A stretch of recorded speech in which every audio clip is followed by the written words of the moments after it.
Hi friends, இன்றைக்கி இந்த வீடியோவில் நான் எதை பற்றி சொல்ல போகிறேன்னா, நான் படித்து தெரிஞ்சுக்கிட்ட பிடிச்ச ஒரு சின்ன புத்தகத்தை பற்றி தான் நான் சொல்ல போகிறேன். ஏன்னா அதில் அவ்வளோ அழகான கருத்துக்களை புத்தக ஆசிரியர் அழகாக சொல்லிட்டார்.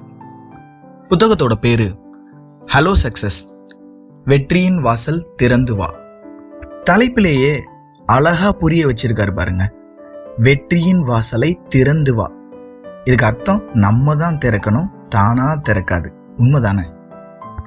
உன்னை வெற்றிக்கு அறிமுகப்படுத்து, வெற்றி உன்னை உலகிற்கு அறிமுகப்படுத்தும் அப்படின்ற வரிகளோடு அந்த புக்கை ஆரம்பிச்சிருக்காரு. இந்த புத்தகம் முழுக்க 13 தலைப்புகளில் கதைகள், கருத்துக்கள் எல்லாமே வெற்றியை பற்றி மட்டும்தான் சொல்லியிருக்காரு. நான் அதை சுருக்கி முக்கியமான தலைப்புகளோட சொல்ல போகிறேன். இந்த வீடியோ பிடிச்சிருந்தா லைக் பண்ணுங்க, ஷேர் பண்ணுங்க. இந்த புத்தகத்தோட விவரங்களை டெஸ்கிரிப்ஷனில் போடுறேன். முன்னுரையே ஒரு தலைப்பாக எடுத்துக்கலாம், ஏன்னா முன்னுரையிலே அவ்வளோ தகவல்கள் கொடுத்துருக்காரு. வெற்றி என்பது வசீகர சொல், கவர்ச்சி பொருள். வெற்றியை விரும்பாதவங்க இந்த உலகத்தில் யாருமே இல்லை. வெற்றிங்கிறது விரல் மோதிரம் மாதிரி, அது எல்லாருக்கும் ஒரே அளவா இருக்காது. மனிதனுக்கு மனிதன் வெற்றி மாறுபடும். வியாபாரிக்கு லாபம்தான் வெற்றி, தடகள வீரனுக்கு பதக்கங்களும் புள்ளிப்பட்டியலும் தான் வெற்றி, இசைக்கலைஞனுக்கு எல்லாரும் பிடிக்கிற மாதிரி பாடல்கள் போடுறது தான் வெற்றி. இப்படி வெற்றி மாறும். உன்னோட வெற்றிங்கிறது உனக்குத்தான் தெரியும், நீ தான் வரையறுக்கணும்னு அழகா சொல்றாரு. வெற்றியை 2 விதமா சொல்றாரு. 1 வேலையில வெற்றி, 2 வாழ்க்கையில வெற்றி. வேலையில வெற்றி அப்படின்னா நம்ம செய்யற செயலை திறம்பட செஞ்சு சாதனை புரிஞ்சு முன்னேறது. வாழ்க்கையில வெற்றினா மகிழ்ச்சியா இருக்கிறது, நம்மளை சுத்தி இருக்கிறவங்களையும் மகிழ்ச்சியா வச்சுக்கிறது. அது மட்டும் இல்லைங்க, நம்ம மகிழ்ச்சியா இருக்கிறது, சுத்தி இருக்கிறவங்கள மகிழ்ச்சியா வச்சுக்கிற 2ஐயும் சமனா பண்றது. அழகா சொல்லிட்டாருங்க வாழ்க்கையில வெற்றினா என்னன்னு, வேலையில வெற்றினா என்னன்னு. 2வது தலைப்பு உணர்வு. எந்த ஒரு உணர்வும் மனிதனோட முழு கவனத்தை தன் வசப்படுத்தி ஆற்றல் மிக்கதா மாத்தும். எடுத்துக்காட்டுக்கு 4 நாளா நம்ம பசியா இருக்கோம்னு வச்சுக்கோங்களேன், பசி உணர்வு. கடவுள் நம்ம முன்னாடி வந்து உனக்கு என்ன வேணும்னு கேட்டா நம்ம என்ன சொல்லுவோம்? சாப்பிட சாப்பாடு வேணும்னு சொல்லுவோம். வேற எந்த உணர்வும் தோணாது. அதனால உணர்வுக்கு அவ்வளோ பெரிய மதிப்பு இருக்கு. மனிதன் உணர்வுகளால் தொகுக்கப்பட்டவன் சொல்றாரு. இதுதாங்க 2வது தலைப்பு. அடுத்த தலைப்பு பார்த்தீங்கன்னா, உன்னை நீயே பாராட்டு, செல்ஃப் அப்ரிசியேஷன். உனக்கு நீயே பரிசு அப்படின்னு தான் சொல்றாரு. யோசிச்சா நகைச்சுவா தான் இருக்கும், ஆனா கொஞ்சம் நல்ல ஆழமா சிந்திச்சு பார்த்தீங்கன்னா நம்மளை நம்மளே பாராட்டிக்கிறது தான் ஒரு பெரிய செயலா இருக்கும் இந்த உலகத்துல. ஏன்னா நிறைய பேர் இங்க தன்னைத்தானே பாராட்டிக்கிறது இல்லை. உன்னை நீயே பாராட்டு, ஆனா ஆணவம் கொள்ளாதேன்னு சொல்றாரு. கண்டிப்பா செல்ஃப் அப்ரிசியேஷன் வெற்றிக்கு வழிவகுக்கும்னு சொல்றாரு. இங்க எப்படி இதை அப்படின்னு சொல்றாருன்னா, ஒரு காகிதத்தை எடுத்து உன்னோட திறமைகளை மட்டும் பட்டியலிடு, அதை நீயே வாசிச்சு பாரு. 1க்கு 2 தடவை 3 தடவை திரும்ப திரும்ப வாசிச்சு பாரு. உன்னோட திறமை உன் மூளைக்குள்ள ஏறும், உனக்கு கண்டிப்பா கான்ஃபிடென்ட் கொடுக்கும், வெற்றியை அடைகிறதுக்கு ஒரு வழி வகுக்கும். அதனாலதான் இந்த 2வது தலைப்பு உன்னையே நீ பாராட்டுன்னு சொன்னாரு. 3வது தலைப்பு மேக் ட்ரீம் பெட்டர், கனவை வரையறுன்னு சொல்றாரு. உன்னால் எல்லாம் முடியும், முடியாதது என்று ஒன்றும் இல்லை. இந்த வரிகளை பல முறை கடந்து சென்றிருப்போம். ஆனா என்னைக்காவது யோசிச்சிருக்கோமா, இது உண்மைதானா, சாத்தியமா, இல்லை இது முரண்பாடா இருக்குமா அப்படின்னு நம்ம சிந்திச்சிருப்போமா? எக்ஸாம்பிளுக்கு, நான் அமெரிக்க ஜனாதிபதி ஆக முடியுமா, நான் மீண்டும் குழந்தையா பிறக்க முடியுமா, இல்ல பூமியை எதிர் திசையில சுற்றி வைக்க முடியுமா, இல்லை நாளைக்கே இசைஞானி இளையராஜா மாதிரி நம்மளால இசையமைக்க முடியுமா?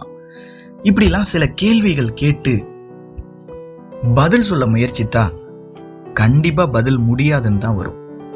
அதனால இந்த ஆத்தர் என்ன சொல்றாரு அப்படின்னா, நம்மால எவையெல்லாம் சாத்தியம்னு நினைக்கிறோமோ அதெல்லாம் ஆராய்ஞ்சு பார்த்து நம்மளே வரையறுத்துட்டா கண்டிப்பா நம்மளால அதை செஞ்சு காட்ட முடியும். அதான் கனவை வரையறுன்னு அழகா சொல்லிட்டாரு. உன்னால் சாத்தியம் என்று வரையறுக்கப்பட்ட எல்லாம் முடியும், உன்னால் சாத்தியம் என்று வரையறுக்கப்பட்டவைகளில் முடியாதது என்று ஒன்றும் இல்லை. ஆமா தானே? நம்மளே நமக்கு ஒரு டார்கெட் வச்சுக்கிட்டோம், இல்லை நம்மளால் இது முடியும்னு நம்ம கனவை எய்மை அழகாக எழுதிட்டோம்னா, நம்ம யோசித்து பார்த்து முயன்று செஞ்சோம்னா கண்டிப்பாக வெற்றி அடைய முடியும் தான் இந்த ஆசிரியர் இந்த தலைப்பில் சொல்கிறார். அடுத்த தலைப்பா திறமைகளை சரியாக பொறுத்து மேப் த டேலண்ட்னு சொல்கிறாரு. எக்ஸாம்பிள், நீ வெப் டிசைனர் ஆகணும் அப்படின்னா சின்ன வயசில் உனக்கு வரைகிற திறன் இருந்துச்சுன்னா அந்த டேலண்ட்டை தூசி தட்டி மறுபடியும் முயற்சி செஞ்சு திறமையை வளர்த்துக்கிட்டு அந்த திறமையை சரியாக அந்த வெப் டெவலப்மெண்ட் பயன்படுத்தினா உன்னால் இந்த மென்பொருள் தொழிலில் மேலே வந்துட முடியும்னு ஒரு எடுத்துக்காட்டோட அழகாக சொல்கிறாரு. திறமையை கரெக்டாக பொருத்தி செயல்பட்டால் நம்மளால் இங்கே வெற்றியை காண முடியும்னு சொல்கிறாரு இந்த தலைப்பில்.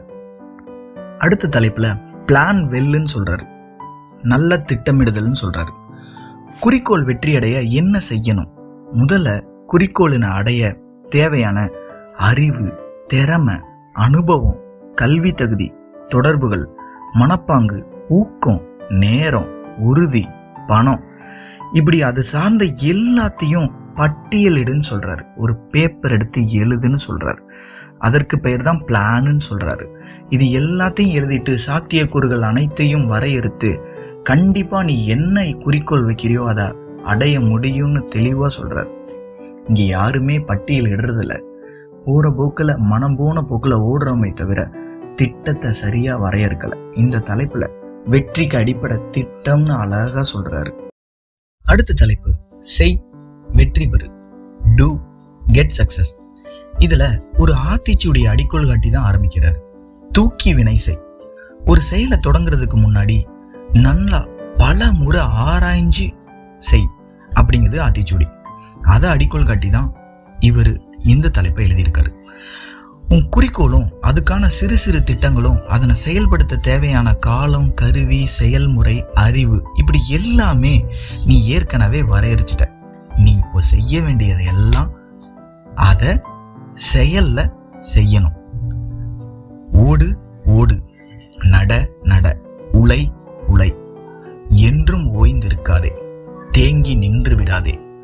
மனிதா, நீ உழைக்க பிறந்தவன். நீ என்ன ஓட்டங்களை தேர்ந்தெடுத்தாயோ அதை செயலில் நிறுத்தி வெற்றியை காண். அழகா சொல்லிட்டாருங்க. செயல்ல காட்டணும். என்ன வேணா தடங்கள் வரலாம், மனிதன் உழைப்பை மட்டும் நிப்பாட்டக்கூடாதுன்னு அழகா சொல்லிட்டார். கண்டிப்பா வெற்றியை அச்சீவ் பண்ணிடுவேன்னு இந்த தலைப்புல சொல்லிட்டார். சரி, கடைசியா அடைஞ்ச வெற்றியை எப்படி கொண்டாடுறதுன்னு ஒரு சிறு எக்ஸாம்பிள்ல சொல்லிட்டு போயிட்டாரு. எல்லாத்துக்கும் பெரிய வெற்றி தேவைப்படாது.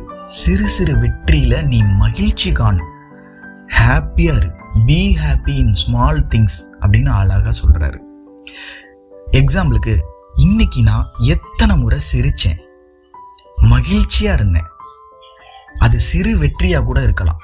நீ இன்னைக்கு எத்தனை முறை சிரிச்சேன்றத நினைச்சு பாரு.